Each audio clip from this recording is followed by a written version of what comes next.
नमस्कार मेरे भाई, कैसे हैं आप लोग। हम आशा और उम्मीद करते हैं आप लोग सब कोई स्वस्थ और मस्त होंगे और मन लगा के अपना पढ़ाई जोरों शोरों से कर रहे होंगे। मेरे भाई, जैसा कि आपको पता है कि हम लोगों ने पिछले क्लास में क्लास 12 का हिंदी में गद्य खंड जिसका चैप्टर 1 जिसका नाम है बातचीत, उसका हम लोगों ने पीछे 2 क्लास कर लिया है। पहला क्लास ये था कि हम लोगों ने लेखक परिचय को देखा था। दूसरा क्लास में हम लोगों ने बातचीत पाठ के अंदर जो भी बातें बताई गई थी यानी उसके संपूर्ण अर्थ को हम लोगों ने लाइन बाय लाइन पढ़ा था। आज हम लोगों का इस पाठ में तीसरा दिन है और आज हम लोग जो है कि इस क्लास में ऑब्जेक्टिव को क्लियर करने के लिए जुड़े हुए हैं। आज के क्लास में ऑब्जेक्टिव का मर्डर करने वाले हैं हम लोग। और जो है मेरे दोस्त, मेरे भाई, आप लोग इस क्लास को शुरू से लेके अंत तक देखिए और सारा का सारा ऑब्जेक्टिव को देखिए। हम लोगों ने पिछले क्लास में पढ़ा, अगर आप और कहीं से भी पढ़े होंगे तो कोई बात नहीं है। हम लोग आज देखते हैं, आप देखिए अपने आप को कि आप कितना ऑब्जेक्टिव सही कर पाते हैं। आज समझ लीजिए कि हम लोगों का ऑब्जेक्टिव का टेस्ट है। तो आज हम लोग क्लास को स्टार्ट करते हैं। जैसा कि आप सभी को पता है कि हम लोग बिहार बोर्ड 2027 में एग्जाम देने वाले हैं। क्लास 12 का हम लोग हिंदी पढ़ रहे हैं, जो कि गद्य खंड का चैप्टर 1 जिसका नाम है, चैप्टर का नाम है बातचीत। और आज हम लोग ऑब्जेक्टिव को करने वाले हैं। हम लोग पिछले क्लास में लेखक परिचय और संपूर्ण अर्थ को देख लिए हैं।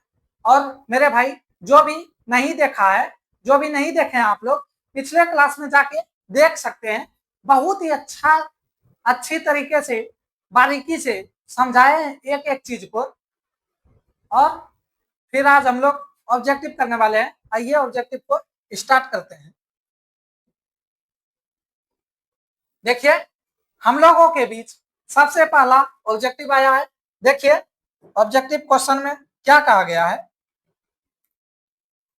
मेरे भाई, क्लास स्टार्ट करने से पहले आप सभी से एक रिक्वेस्ट है कि इस क्लास को आप सभी लाइक कर दीजिए और दोस्तों को शेयर भी कर दीजिए और जो है कि चैनल को सब्सक्राइब कर लीजिए। मेरे भाई, ऑब्जेक्टिव हम लोग लाइव करने वाले थे।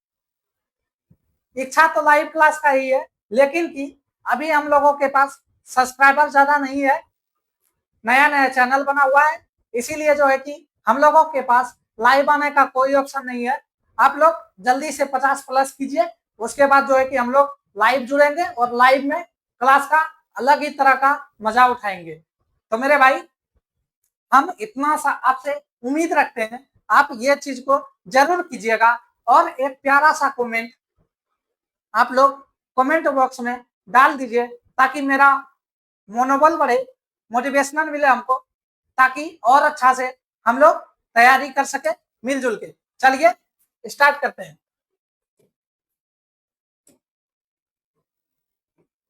देखिए मेरे भाई, पहला क्वेश्चन आया है हम लोगों के सामने। बातचीत शीर्षक निबंध के अनुसार रस का समुद्र किन की बातचीत में उमड़ा चला आता है। क्या आप लोगों ने जो है बुक में पिछले क्लास में हम लोगों ने पढ़ाई किए थे, आपको याद है।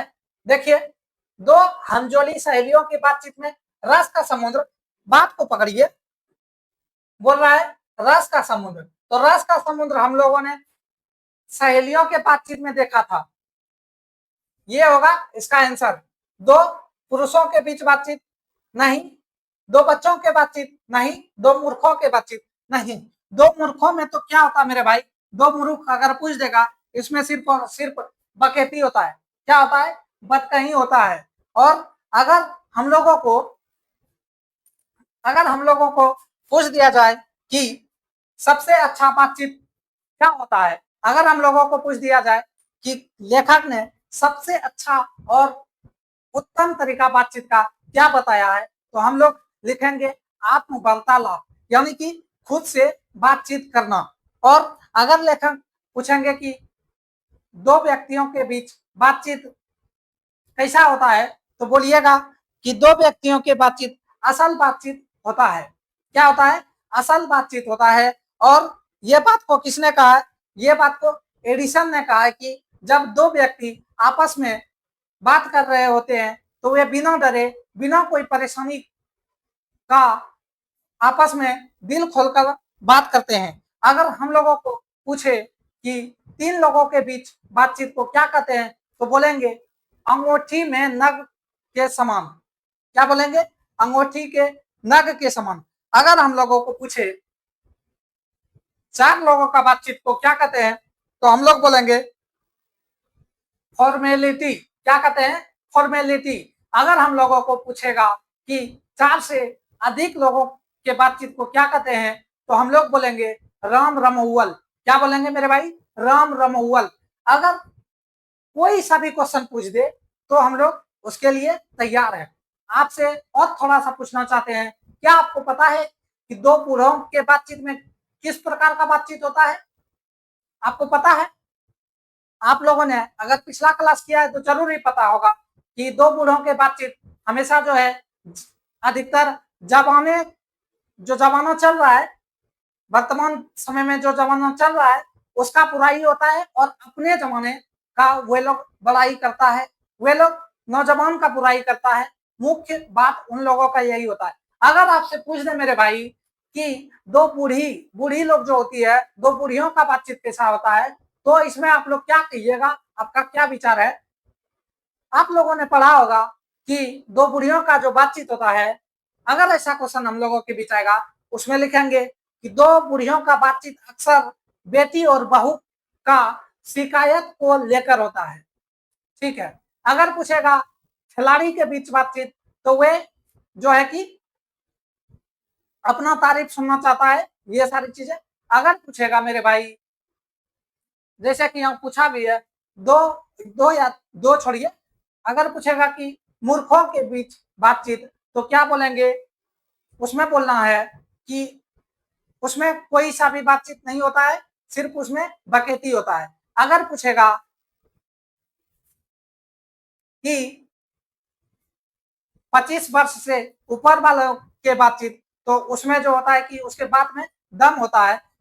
और अगर 18 पूछेगा, ऐसे पूछेगा 25 से नीचे, तो उसमें बोलिएगा मनोहर बात होता है, उसके बाद में ताजगी होता है। हमें लगता है कि यहाँ से बनने वाली क्वेश्चन, हर एक क्वेश्चन को आप रिवाइज कर लिए होंगे, और हमें इतना विश्वास है कि आपको पता भी होगा मेरे भाई। चलिए हम लोग अगले क्लास में अगले क्वेश्चन को देखते हैं। बाल कृष्ण भट्ट किस युग के रचनाकार है? मेरे भाई, जब हमने आपको लेखक परिचय बताया था, तो हमने इसका पूरा जो है कि पोस्टमार्टम किया था। हमने चारों काल को बांटा था, और फिर उसमें से युग को बांटा था। अब ये काल क्या होता है, ये युग क्या होता है मेरे भाई, ये तो आपको लेखक परिचय वाला क्लास में ही मिलेगा। और अगर आप देख के आए हैं तो अच्छा वाला बात है, अगर नहीं देखे हैं तो देख लीजिएगा। देखिए, अगर कभी युग पूछे तो हम लोग बोलेंगे भारतेंदु युग। ये भी युग ही है मेरे भाई, लेकिन इस युग में नहीं थे, इस युग के नहीं थे, इस युग के भी नहीं थे, और वे जो है भारतेंदु युग के थे।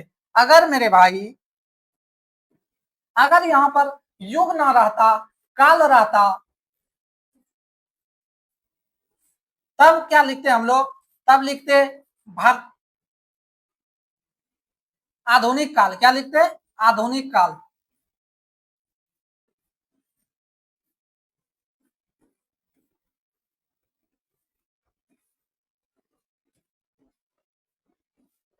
अगर मेरे भाई युग पूछेगा, भारतेंदु युग बोलेंगे।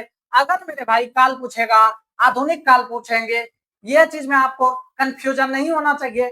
अगर आपको पिछले क्लास में कॉन्सेप्ट क्लियर नहीं हुआ है, तो यहां से देखिए और इसको याद रखिए। इसमें कभी भी कंफ्यूजन नहीं कीजिएगा मेरे भाई। हमेशा याद रखिए, युग बोलेगा तो भारतेंदु युग, काल बोलेगा तो आधुनिक काल। हम आशा करते हैं आपको ये क्वेश्चन पहले से भी आता होगा, और नहीं भी आ रहा था तो सीख लिए होंगे। चलिए अगले क्वेश्चन में। बातचीत निबंध के निबंधकार कौन है? कौन है मेरे भाई? बातचीत का लेखक कौन है? बालकृष्ण भट्ट जी है। देखिए, मनुष्य की बातचीत का उत्तम तरीका क्या है? क्या है मेरे भाई? अभी आपको बताया है, अभी जस्ट आपको बताया है। सबसे उत्तम तरीका क्या है? अवाक होकर अपने से बातचीत करना, अपने से बातचीत करना। देखिए देखिए, संवाद में सबसे महत्वपूर्ण क्या है? तर्क, तर्क मेरे भाई, जिज्ञासा मेरे भाई, आत्मीयता मेरे भाई, प्रवाह पूर्ण भाषण, भाषा। क्या मेरे भाई? देखिए, इसमें आत्मीयता जरूरी है। क्या महत्वपूर्ण है? आत्मीयता। क्यों मेरे भाई? तर्क, हम बातचीत में तर्क लगा के बात कर सकते हैं, लेकिन की तर्क वाला बातचीत जो हम लोगों का जो है आपस में बातचीत जो होना चाहिए, उसमें तर्क तो होना ही चाहिए, उसमें आत्मीयता भी होना चाहिए। हम लोग जो बातचीत करते हैं उसमें अपनापन होना चाहिए। जिज्ञासा मेरे भाई, जिज्ञासा ये भी होना चाहिए, कुछ जानने का इच्छा भी होना चाहिए। लेकिन कि अगर हम बातचीत कर रहे हैं और सिर्फ क्वेश्चन पे क्वेश्चन, क्वेश्चन पे क्वेश्चन पूछते जा रहे हैं, तो ये भी ठीक नहीं रहता है। इसलिए जिज्ञासा भी नहीं होगा, तर्क भी नहीं होगा, और प्रवाहपूर्ण भाषा। अगर मानिए कि हम लोग लगातार बोलते जा रहे हैं, एक ही आदमी दूसरा क्या बोलना चाह रहा है नहीं सुनते हैं उसको, तो वे भी सही नहीं रहता है। इसलिए आत्मीयता जरूरी है। देखिए आगे, बालकृष्ण भट्ट का जन्म कब हुआ है मेरे भाई? 23 जून 1844 ईस्वी।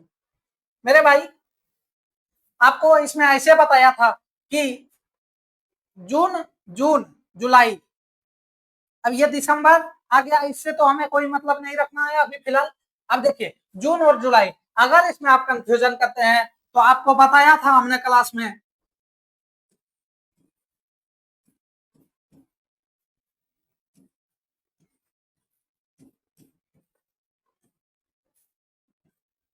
कि महीनों में पहले जून आता है, उसके बाद जुलाई आता है। उसी प्रकार पहले आदमी का, मनुष्य का पहले जन्म होता है, उसके बाद मृत्यु होता है।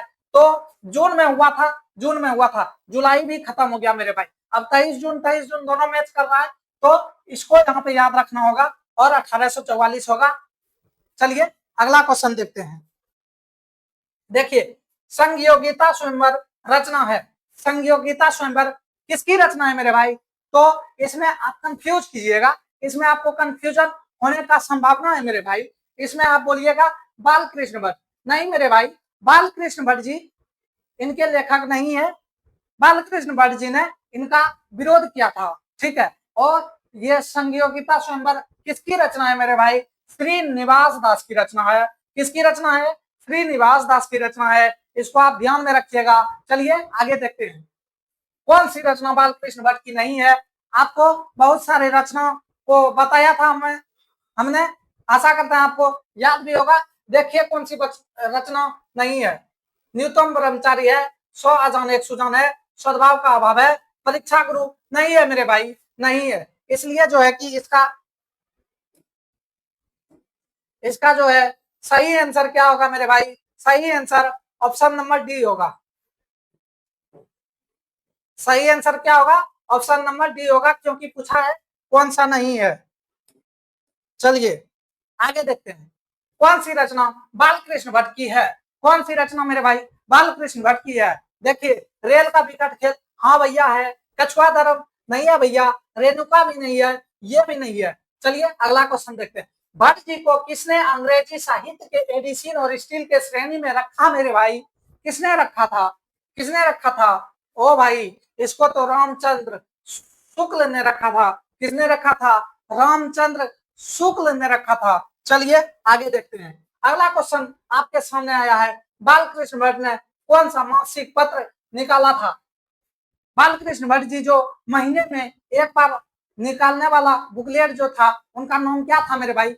पत्र का नाम क्या था? आपको पता ही होगा।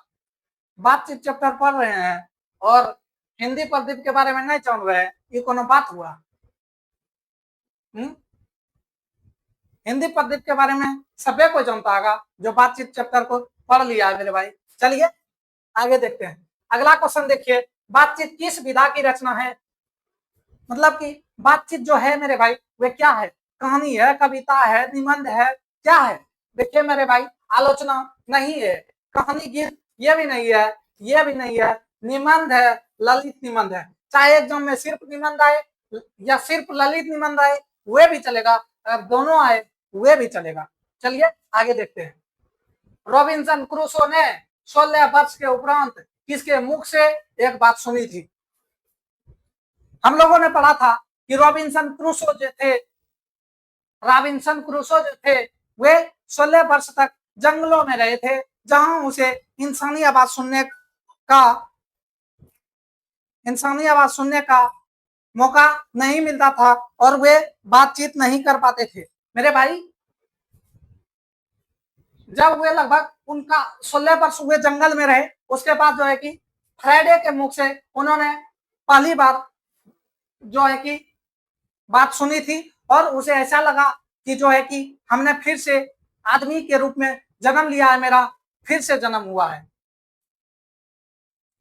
चलिए देखिए, अगला क्वेश्चन है, बातचीत के माध्यम से बालकृष्ण भट्ट का क्या बताना चाहते थे? बालकृष्ण भट्ट क्या बताना चाहते थे बातचीत के माध्यम से? मेरे भाई, बातचीत की शैली बताना चाहते थे, संवाद, भाषण की शैली के बारे में थोड़ा बहुत बताए, लेकिन की इसके बारे में बताए, अंतर बताए, लेकिन की बताना चाहते थे बातचीत की शैली। अगला क्वेश्चन देखते हैं,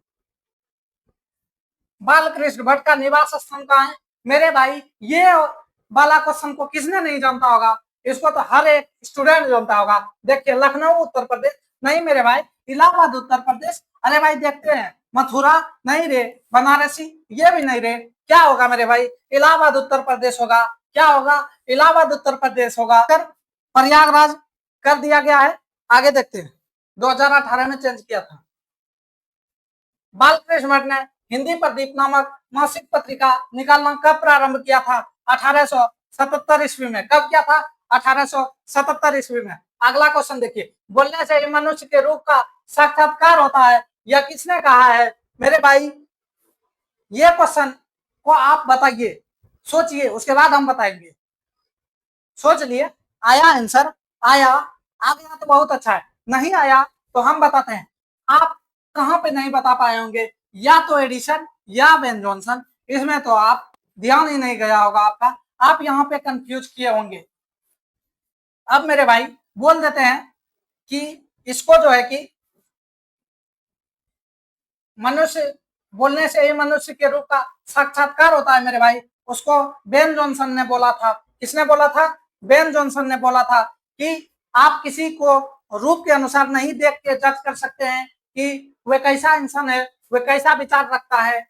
वह चीज जब तक बोलेगा नहीं तब तक आपको पता नहीं चलेगा। ये बोला था बेन जॉनसन ने। अब आपको जो यहाँ पे कंफ्यूजन हुआ उसको क्लियर कर देते हैं। देखिए थोड़ा ध्यान से देखिए, एक ट्रिक लगाता है इसमें, ताकि इसमें कंफ्यूजन नहीं कीजिएगा। देखिए, बेन जॉनसन मतलब बोलने से ही मनुष्य के रूप का साक्षात्कार होता है। इसको आप ऐसे समझिए, जो बच्चा शुरू शुरू में बोलना चाहता है, क्या चाहता है? बोलना चाहता है। जब वो बोलना स्टार्ट करता है मेरे भाई, तो आपको ये पता होगा कि हम लोग जो है कि उस समय, मतलब कि उस एज में बच्चा लोग को याद कीजिए, मतलब सोचिए कि बेंसन, जॉन बेंसन नाम का कोई क्रीम पाउडर होता है, बेंसन जेंसन बेबी, तो उसी का इस्तेमाल करते हैं।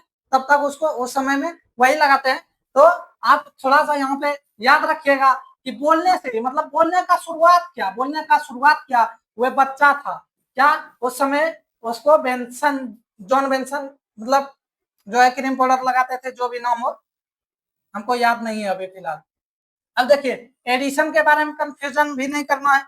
इन्होंने कहा था कि दो व्यक्तियों के बीच बातचीत असल बातचीत होता है। अब दो व्यक्तियों, अब एडिशन मेरे भाई, एक सबसे अच्छा बातचीत, इससे अच्छा तो कुछ हो ही नहीं सकता है। उसके बाद फिर एक आ गया, हो गया दो मेरे भाई, ये भी ठीक ही है, पर तीसरा बातचीत उतना अच्छा नहीं होता है, उसमें बात को लीक होने का चांस होता है। इसलिए ये बातचीत मतलब कि ठीक ठाक है। इसको किसने कहा था? एडिसन ने कहा था। यहाँ पे रखिएगा याद कि दो लोगों के बातचीत अच्छा होता है, ये किसने कहा था? एडिसन ने कहा था। एडिशन नाम कैसे याद रखिएगा मेरे भाई, पहला एक व्यक्ति का तो बातचीत अच्छा होता ही है, ये हमारे लेखक ने कहा है, और एक एक जोड़ दिए तो दो हो गया, ऐड कर दिए, क्या कर दिए, ऐड कर दिए, इसीलिए इस चीज को क्या किसने कहा था, एडिशन ने कहा था। देखिए आ ही गया, असल बातचीत सिर्फ दो व्यक्तियों में ही हो सकती है, यह किसका मत है,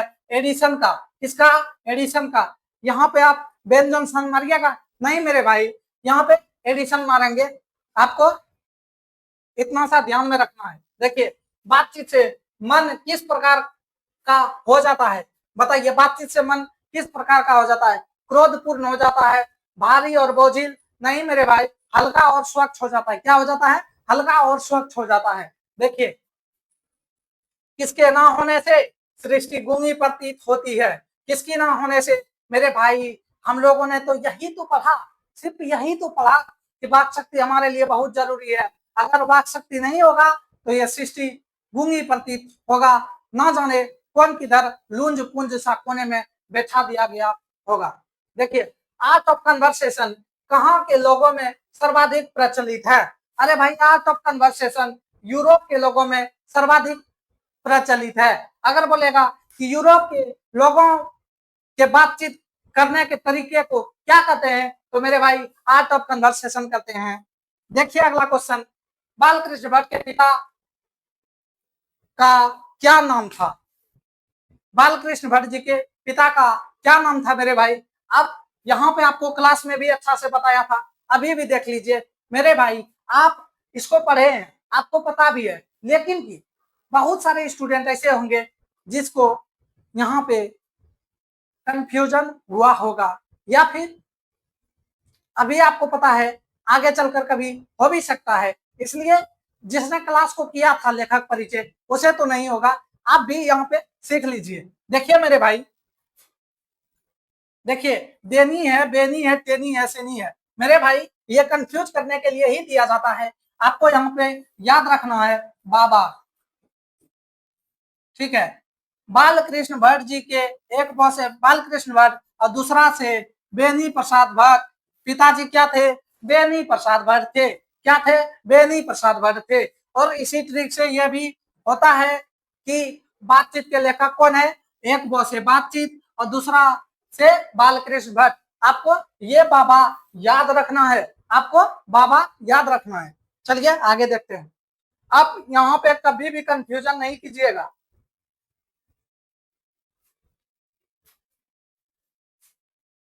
देखिए दमयंती स्वयंवर किस लेखक की रचना है, अरे भाई दमयंती स्वयंवर बालकृष्ण भट्ट की रचना है, किसकी है, बालकृष्ण भट्ट। अरे देखिए बालकृष्ण भट्ट की माता का नाम क्या था, अरे भाई माता जी का नाम क्या था, बताइए, कमेंट कीजिए, सोचिए, अगर कहीं पे लिख रहे हैं तो लिखिए, बताइए क्या था, पार्वती देवी था, ये सब एकदम याद रहना चाहिए, खटाखट आंसर आना चाहिए।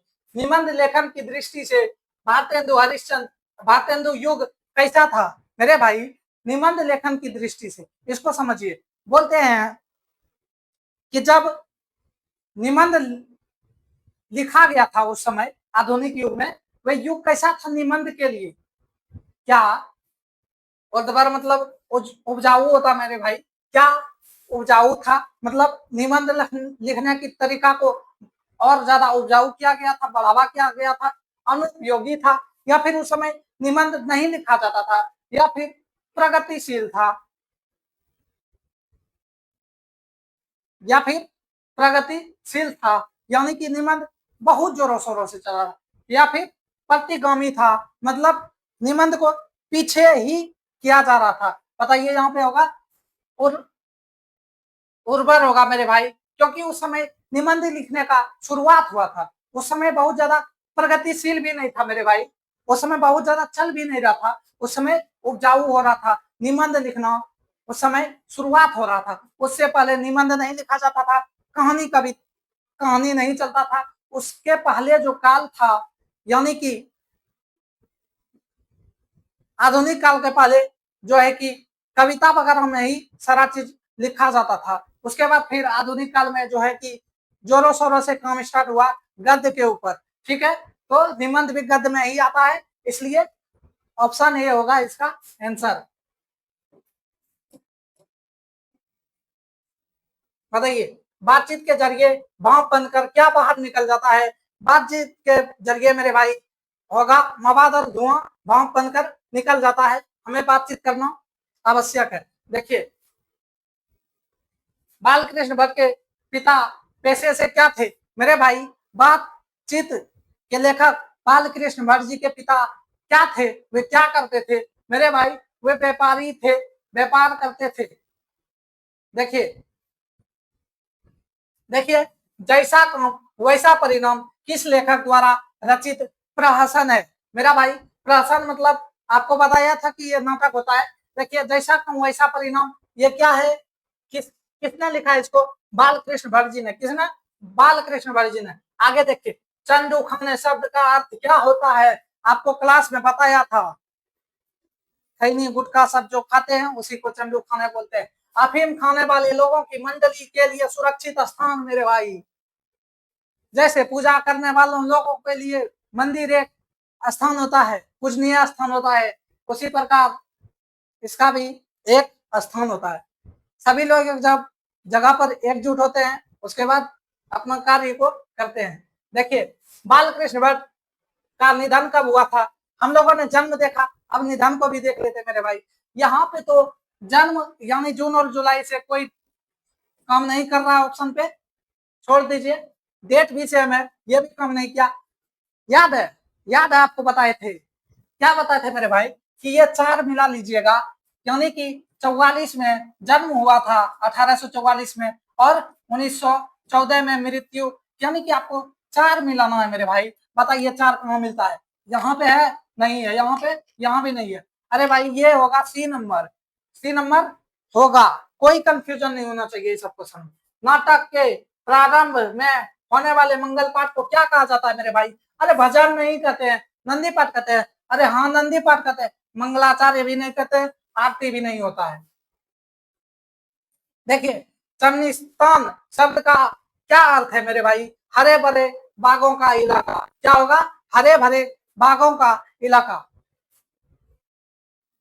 ये नहीं सोच लीजिए का मतलब पाकिस्तान एगो देश है तो चन्निस्तान एगो देश ही होगा। एकदम दिया है ऑप्शन, ऐसा ऐसा देता है ना कि घुमा के रख देगा आप लोग को।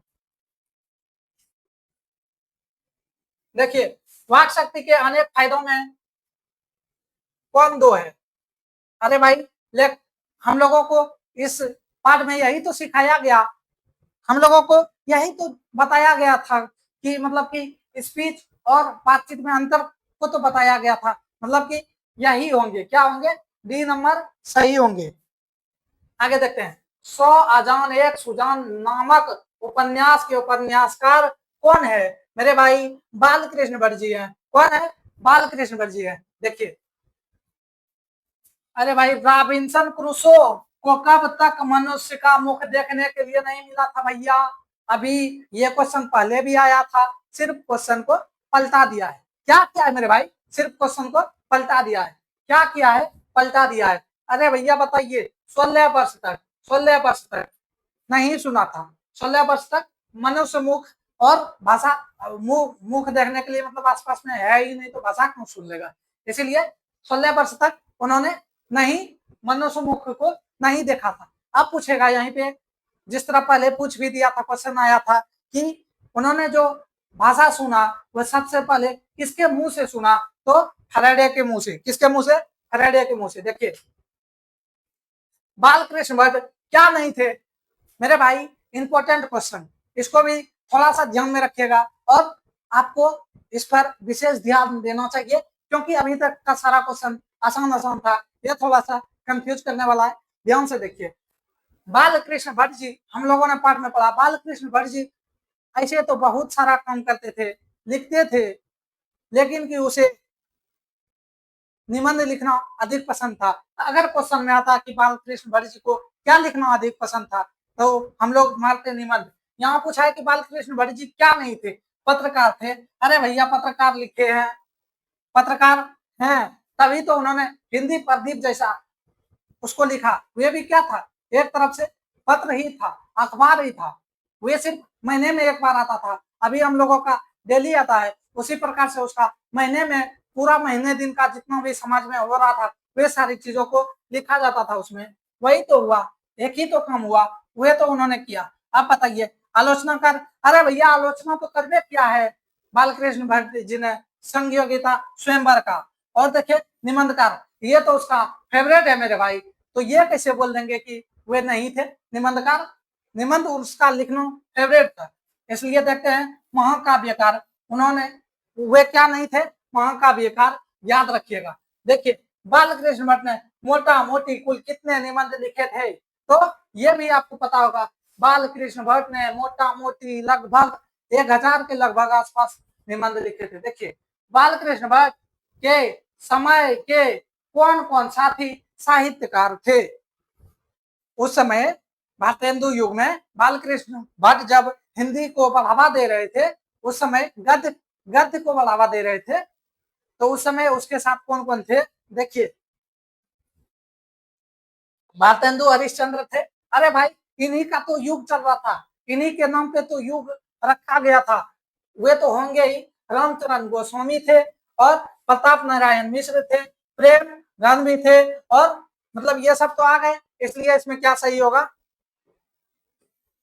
क्या सही होगा मेरे भाई, ऑप्शन नंबर डी सही होगा। क्या सही होगा, ऑप्शन नंबर डी मारेंगे खट्टाक से, और नंबर भी देगा खट्टाक से। देखिए बालकृष्ण भट्ट के मन में अध्ययन की रुचि एवं लालसा किसने जगाई, इसको तो फेवरेट क्वेश्चन बना लीजिए मेरे भाई। देखिए माता जी ने लालसा जगाया था, ये हमको भी याद है, आपको भी याद है, ये चीज सबको याद रहता है। अब इस क्वेश्चन में फंसाया गया है, माता जी का नाम बताइए, क्या बताइएगा, माता जी का नाम पार्वती देवी था, क्या था, माता जी का नाम पार्वती देवी था, इसलिए डी नंबर सही हुआ। देखिए ये हम लोगों का लास्ट क्वेश्चन है आज के क्लास का, इसको तो सही कर ही दीजिएगा मेरे भाई। देखिए बात बालकृष्ण भट्ट ने एंट्रेंस की परीक्षा कब उत्तीर्ण की थी मेरे भाई, कब उन्होंने एंट्रेंस की परीक्षा दी थी, 1867 में। कब दिया था, कब दिए थे उन्होंने, 1867 में। कब दिए थे उन्होंने, 1867 में।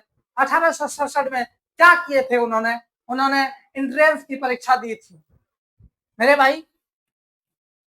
आज का लगभग सारा क्वेश्चन हो गया, आज का लगभग सारा क्वेश्चन हो गया है,